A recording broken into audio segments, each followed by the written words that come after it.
Good morning everyone, and welcome back to our distance learning program. And how are you this morning? I hope you are fine.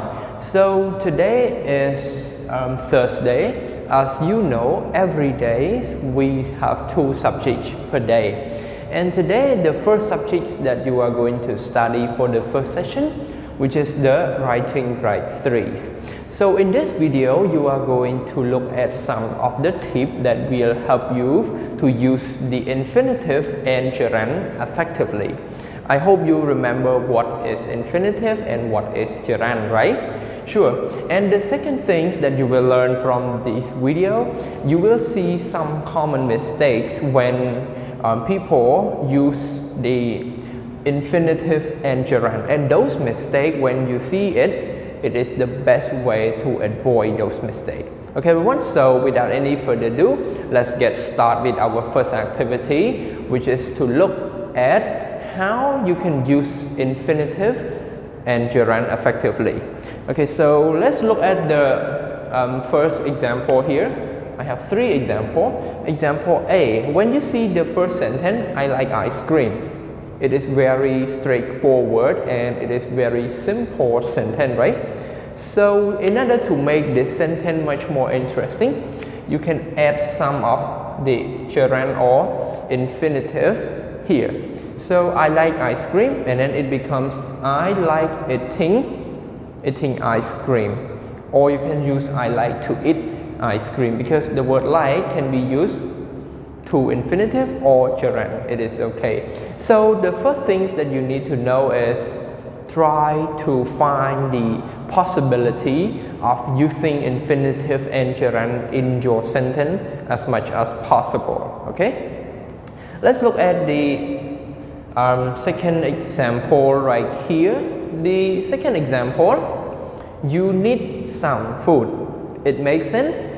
It is grammatically correct sentence. We have subject and we have verb. I need some food. But can we use gerund or infinitive here in this sentence?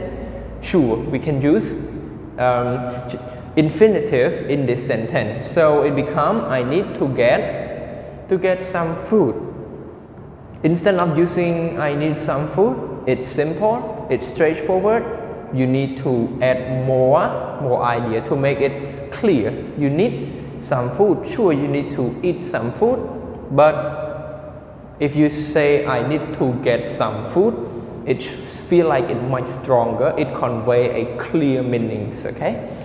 So the second one, the third one, we move to letter C. We should stop the discussion.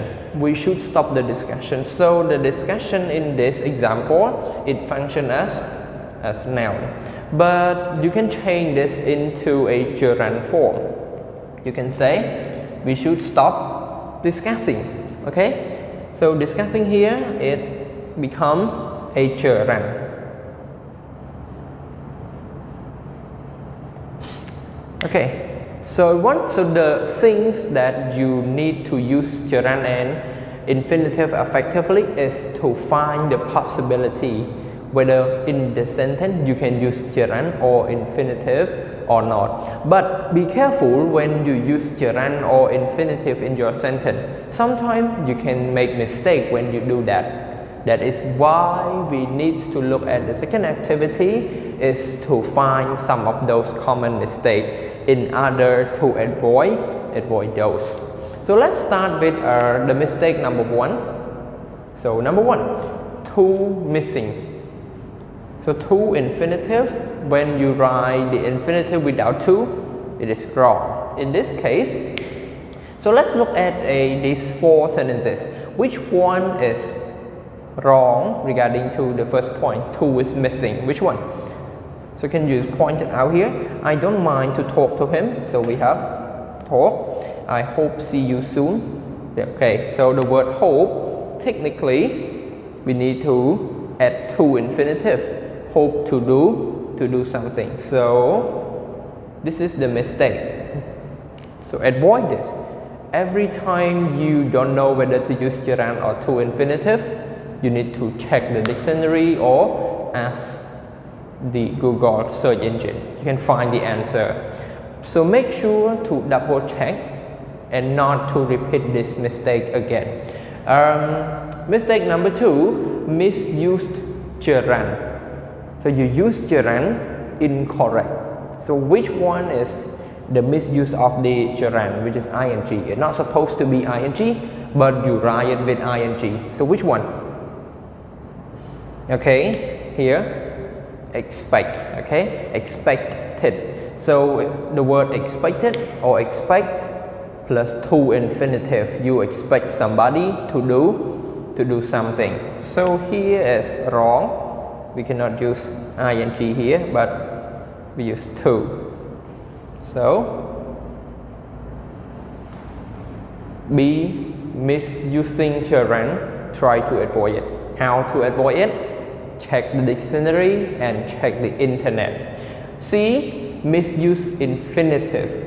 So it is also wrong. If you use the infinitive correctly, it's correct. But if you use infinitive with the verb that is supposed to be used with gerund, you are wrong. So which one? Okay, sure, number 1, mind somebody doing something, okay, not to. Very good. So this one, mistake number 1. Last but not least, okay, misuse simple verb. So simple verb or the main verb, it is the main verb of the sentence, but infinitive and gerund are just the subject of those main verbs. So look at this example. I look. So look here is the main verb. Toward. I look forward to see you. But look forward here. To here is not an infinitive. Okay. To here is the preposition. So we need to use ing, which is gerund here. We cannot use simple verb in this sentence. So everyone, again, let me recap what we have learned so far. So the first activity, you learn how to use infinitive and gerund effectively, is to find the possibility when you can use gerund and infinitive in your sentence. When you finish writing your simple sentence, check it again. Whether you can use infinitive or gerund, you can insert some of the verb here. You can do it.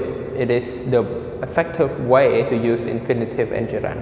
And the second activity, the second activity is to look at the common mistake. As I told you, gerund, we have gerund and infinitive. There is no fixed rule, but you need to double check the internet and check your dictionary in order to find the correct way to use, whether the verb we can use with to infinitive or gerunds or not.